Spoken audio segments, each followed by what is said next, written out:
Peace and blessing, my brothers and sisters. Always wishing you well and that the Most High will protect you and your family and to keep you strong in the faith in these critical times that we're living in. Considering everything that's happening on the globe right now, north, south, east, and west, what frame of mind do we need to be in at this present time? Like it says in the book of Ecclesiastes in the Apocrypha, chapter 22, verse 11. But the life of the fool is worse than death. And that's exactly the vibration that's walking to and fro on this earth. A lot of people are bound up inside that foolish mindset because they have rejected the true authority of their existence. I'm not saying this to put anybody down, but this is the reality of the matter. We have forsaken the one that created us and that wake us up on an everyday basis. Okay? As time transpires, things are going to continue to get more critical. So we need to be on our knees, communicating to the Almighty Father, like our forefathers did in the time of these critical crises, in the time of suffering, in the time of famine, in the time of distress, in the time of pain, in the time of danger. Like it states in the book of 2nd Ezra, chapter 15, verse 15, my brothers and sisters, for the sword in their destruction draweth nigh, and one people shall stand up to fight against another, and swords in their hands. What is the modern day sword? The gun, the M16, the 9mm, so on and so forth. And we see the fulfillment of 2nd Ezra chapter 15, verse 15 being fulfilled in Afghanistan, the war zone of Revelation chapter 6, verse 4. And we're seeing the side effect in this war zone in Afghanistan where they are developing brain injuries from the chemicals. As you already know, these are signs of our times, not only just to quote scriptures, but also to take heed, to humble ourselves, and to get our act together. Like it says in 2nd Ezra chapter 5, verse 1. Nevertheless, as concerning the tokens represents the prophetic predictions. Behold, the days shall come. What days? The days that we're living in at this very time, the perilous days. It said, concerning the tokens, behold, the days shall come, that they which dwell upon the earth shall be taken in great number. A great example of that is what happened in Japan, in Tokyo. What does it mean to be taken in great number? It means that a lot of people are going to lose their life, okay, in these critical last days and times, okay? Mothers, fathers, husbands, wives, cousins, nieces, nephews, uncles, our loved ones, and even our newborn babies. In catastrophic natural disasters, in floods, in hurricanes, in wars. So the mindset we need to be in at this current time, like our ancient positive forefathers in the ancient world, is recorded in 1 Thessalonians chapter 5, verse 17. To pray without ceasing, to communicate to the Most High without ceasing. This goes for me as well. We need to drop down on our knees, get rid of that stupid pride deep down inside, because pride and high-mindedness is not going to profit us anything inside these serious, critical times. Pride is going to lead us right to Ecclesiastes chapter 22, verse 11. Let's read it once again. But the life of a fool, what is a fool? A fool is a person that you can't tell anything. You can't reason with them. You can't have any intelligent conversation with that person. You see, we don't want to be that way, because those righteous forces that have been protecting us since the day we came out of our mother's womb, the Most High can command those righteous forces to depart from us, like it says in Wisdom of Solomon, chapter 1, verse 5 in the Apocrypha. For the Holy Spirit of discipline will flee deceit and remove from the thoughts that are without understanding. You see, those righteous forces are backing off the minds of the arrogant, the pride, the pompous, and those that have total disrespect for the Almighty Father. We want to know why all these things are happening to us? Because of sin, because of our iniquity. But here's the token. The token is to get on our knees and to pour out our heart and to be remorseful and to communicate in our supplication to the Most High in what we know today as prayer, which represents having a conversation with the Creator. But like it says in Ecclesiastes chapter 22, verse 11, but the life of the fool is worse than death. And that's exactly what's on this earth. The spirit of death and the spirit of a fool. So we want to restructure our thoughts. We want to reprogram our mindset into the instructions of 1 Thessalonians chapter 5, verse 17, to pray without ceasing, communicate to the Most High for our nation, for our sons, for our daughters, for our brothers and sisters in North, Central, and South America in the slum shanty towns, suffering each and every day of the way, for the brothers and sisters in the Caribbean islands, for our brothers and sisters in Spain, London, and the Pacific Islands, wherever we may be scattered at this present time. This is the mindset that we should be in, just like Esther, just like Mordecai. When we reflect back to the Persian Empire, during the rulership of the time of Xerxes, during the time of our ancestor by the name of Esther and Mordecai, okay, when there was a decree, okay, sexed up and conspired by the prime minister of Xerxes, who deceived the king Xerxes to pass this decree, okay, to destroy our ancestors in ancient times in the Persian Empire. So what was the mindset of Esther and Mordecai? How did they approach the situation in the matter? Did they fight against each other? Did they war against each other? Did they use the scriptures to fight against each other all day and all night? No, they did not. They approached the matter from a more spiritual perspective in righteousness. Okay, they communicated to the Almighty Father. They got on their knees, they put on sackcloth, and they request to the Most High their supplication of communication, not for just themselves, but for their brothers and their sisters, because they love their people. Let's read it one more time. 1 Thessalonians chapter 5, verse 17. And it states this. It says, to pray without ceasing, meaning non-stop. 18 verse. In everything give thanks, for this is the will of the Almighty Father. Giving thanks, showing that we appreciate the Almighty Father. Thanking the Most High for another day. Thanking the Most High for food, shelter, and clothing. Thanking the Most High for allowing us to see another day, for the breath of life. A lot of us are very ungrateful. A lot of us is inconsiderate. And also giving thanks for the Most High for giving us another chance to reconcile with Him, because the Most High could have exterminated all of us a very long, long time ago. The Most High did not have to extend His kindness to us after all the things we have done against the one that created us. He could have blotted us out a long, long time ago. Now the Most High is giving us another chance to try to make it right. He don't want us to come back to Him in the same mindset that made Him upset in the past. The Most High is calling us to communicate to Him, taking the approach of Acts, the 12th chapter and the 5th verse, because we need the Most High. We can't do this by ourselves. We're like vapor. We're like grass. Okay? We're feeble. We're nothing without the Most High. And we ain't going nowhere without the Most High's approval. And we got to make peace with the Almighty Father so the Most High can hear our supplication and communication, and so the Most High can support us and protect us and help us out in these critical times we're living in. Like it says in Acts chapter 12, verse 5. Peter therefore was kept in prison for his faith and for the mission that he was on, okay, over 2,000 years ago.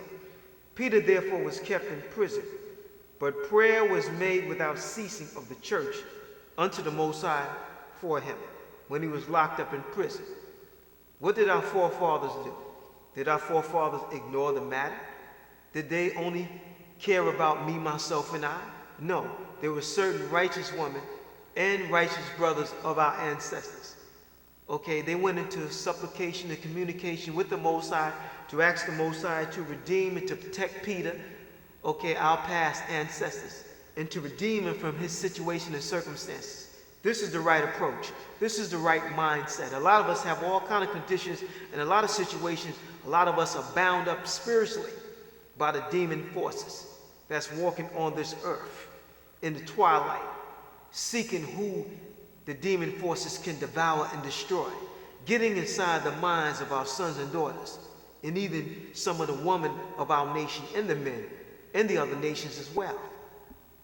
Such is the situation with this sister by the name of Armstrong, living in Newburgh, okay, recorded in the National Line newspaper for April the 15th, okay, where she took her minivan and she took her kids and she drove them and herself inside the Hudson River, and they drowned and they died.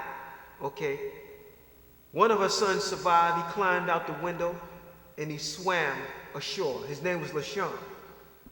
They said that there was some type of conflict between her and her boyfriend concerning how he was cheating on her, having sex with another woman. You see, these demon forces are getting inside the minds of people, like it says in the book of Daniel, okay, chapter 7, verse 25, how they shall wear out the saints. A lot of people are already stressed out in these relationships, and we know there's much more to the situation than what is recorded in the daily news, or rather any other newspaper. The issue of the matter is Ephesians chapter 6, verse 12. For we wrestle not against flesh and blood, but against principalities. See, those are spirits. Those are entities. Those are invisible forces that come inside the minds of women, men, girls, and boys, and put that thought inside their mind to load up their kids inside the van and go near the Hudson River and drive the van inside the Hudson River and take their life and her kids' life. You see, all this is evolving from being disconnected from the one that created us.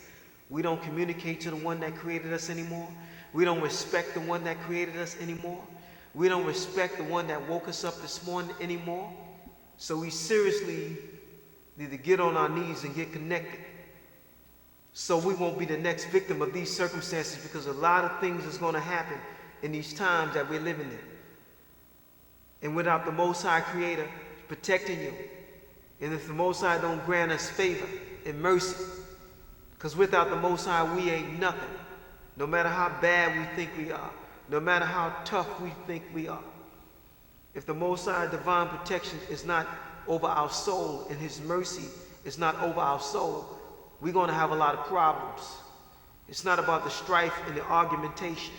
It's not about the conflict. It's not about the arrogancy. It's about Psalms chapter 95th chapter in the 6th verse. Come, let us worship and bow down. Bow down to who? Bow down to the one that created us. Let us kneel. Let us get down on our knees right now before the Almighty Father, our Maker, and ask the Most High in our supplication of communication to help us, to strengthen us, to increase our faith, to give us mercy, to guide us, to bless us with wisdom, knowledge, and understanding, and to protect us in this perilous time.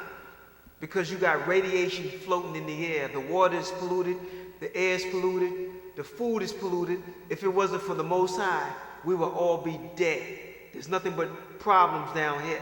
You got all kind of bullets flying all over the place, wars exploding all over the place, famine, pestilence.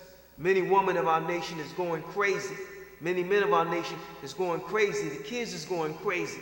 Everybody's going crazy. So we need some type of sound understanding right now. We need to get into supplication and communication and to bond with our relationship with the Almighty Father, so the Most High can send down the angelic forces to protect us. Like it says in Psalms chapter 34 and 7, those that fear the Most High, meaning to respect the Almighty Father, the one that created us, 7 angels shall encamp around us and deliver us from death. That's what we need. That's the focus. That's the aim. That's the mindset. This is where we need to be at in the mental. We need to be praying also that the Most High can open up some of these dead heads out here. That's in Ezekiel the 37th chapter, the valley of the dry bones.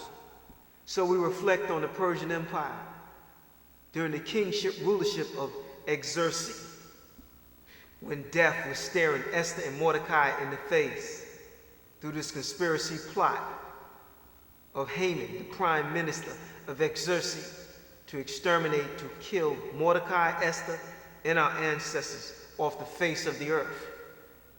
And we reflect back on the supplication of communication, because Esther loved her people, our forefathers, and Mordecai. How did they approach this matter? This is a perfect example pertaining to the way we should be thinking here today, because these same forces are walking this earth here today. In the Apocrypha, the book of Esther, chapter 13, and we're going to start from the 15th verse. This is what Mordecai stated to the Most High in his supplication of communication concerning this evil plot against our ancestors to put them to death. And now, Almighty Father, King, spare thy people, meaning have mercy on thy people, Almighty Father.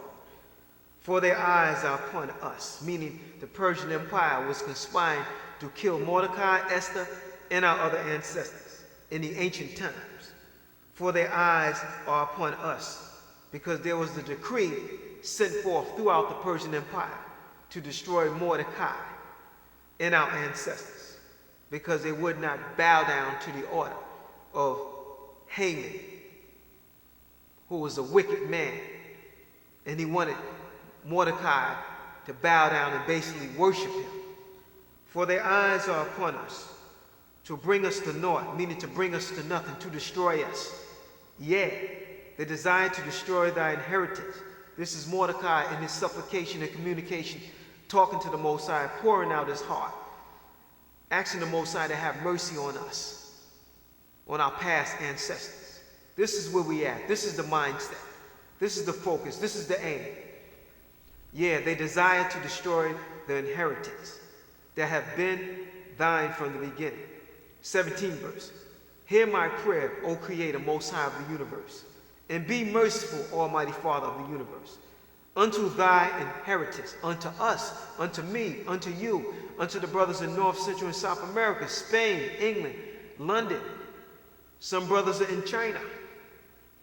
Hear my prayer and be merciful unto thine inheritance. Turn our sorrow into joy, just like we're living in sorrow here today.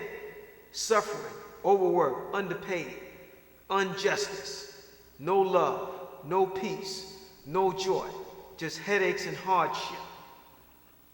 Hear my prayer and be merciful unto thine inheritance. Turn our sorrow into joy, that we may live, because only through the power of the Most High will we live and survive these critical times. And the man and woman that think their money and their materialistic things is going to preserve them and save them, that have total dishonor and disrespect against the Almighty Father, you are in for a big surprise. Hear my prayer and be merciful unto thine inheritance. Turn our sorrow into joy, that we may live, Almighty Father, and praise thy name, and destroy not the mouth of them that praise thee, Almighty Father. This is what we should be asking the Most High. This is what we should be sending up our supplication and request to the Father, that the angelic forces in the book of Revelation, the 8th chapter, can take up our request and supplication with the incense, just like Revelation speak to the throne of the Most High, and hopefully the Most High will answer and have mercy on what we're trying to say to him. Have mercy on me, Almighty Father. That should be the communicated thought that rolls off each and every one of our tongue, and mercy on our nation as well as the creatures, as well as the land and the ocean. The Most High creation is suffering as well, so we got to take all these things in accountability. The book of Esther, chapter 13, verse 18. All Israel, in like manner, they cried most earnestly unto the Most High, because their death was before their eyes, and death is before our eyes here today in this 21st century. Death is all around us, north, south, east, and west. All kind of evil plans and plots and schemes and negativity and demonic thoughts are being conjured up and sexed up against us. You got men on this earth praying against your soul, that you would be doomed and damned and to be brought down into the lake of fire. So what mindset we need to be in? We need to be in the mindset of Psalms chapter 55, verse 17. Look what Brother David said. He said, evening and morning, and at noon will I pray, meaning to communicate to the Almighty Father, to get on my knees, to have a conversation with the Most High, to ask the Most High to help me, have mercy, protect me, guide me, protect me. Bless my kids' mindset. Let not my children be seduced by the evil forces, okay, by the evil music, by the evil images, by the evil lasciviousness. Evening and morning, and at noon will I pray and cry aloud, and he shall hear my voice. That's where we need to be at. Evening, morning, and noon, and I'm going to start with myself first. So now let's go to one of our honorable sisters by the name of Esther. We miss sisters like this. These are real caring sisters. These sisters are true examples of what a woman is supposed to be. These are lovable, these are honorable, these are respectable sisters to be remembered with respect, okay, for those of us that's spiritually connected. Esther's the 14th chapter and the 1st verse.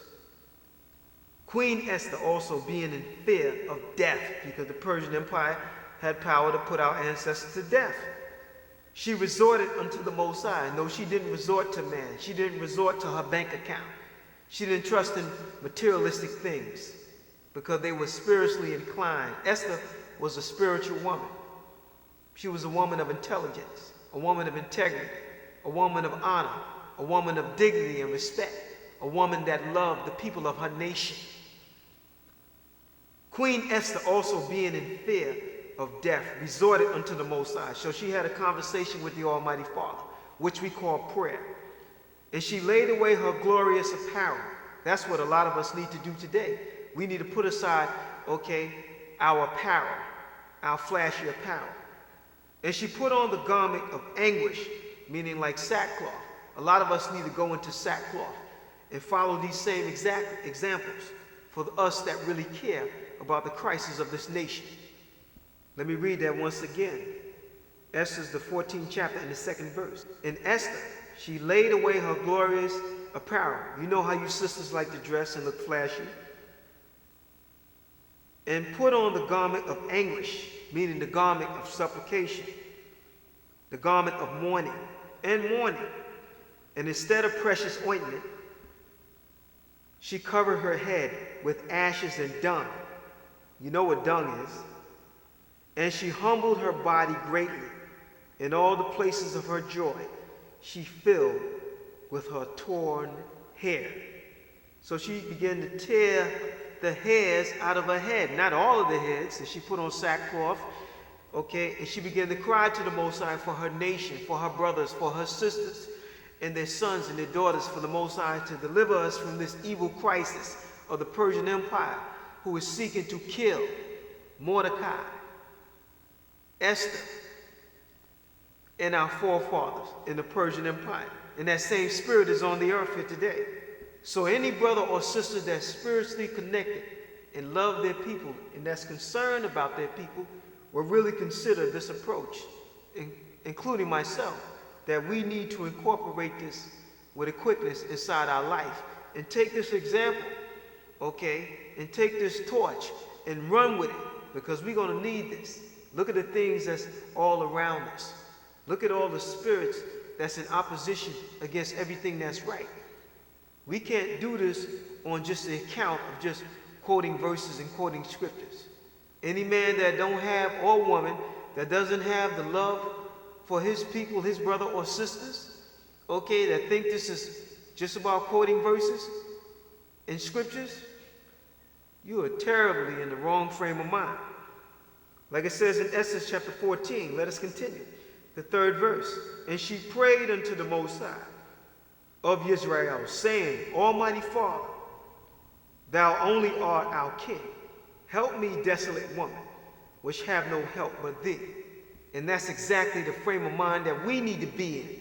We need to be crying out our soul to the Almighty Father, asking the Most High power to protect us and to deliver us from all this evil that's coming down on this planet Earth here today. Guide us with understanding, knowledge, and wisdom, and to redeem us from this everyday crisis of injustice, agony, pain, suffering, from the pollution, the water pollution, the food pollution, all the negativity that's coming against us 24/7, 365 days of the year.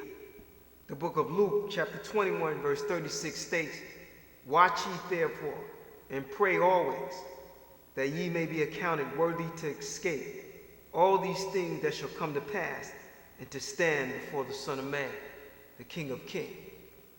Considering Japan, which is a serious crisis, not only for us to go into the precepts and explain it, but it's a sign for us to check ourselves.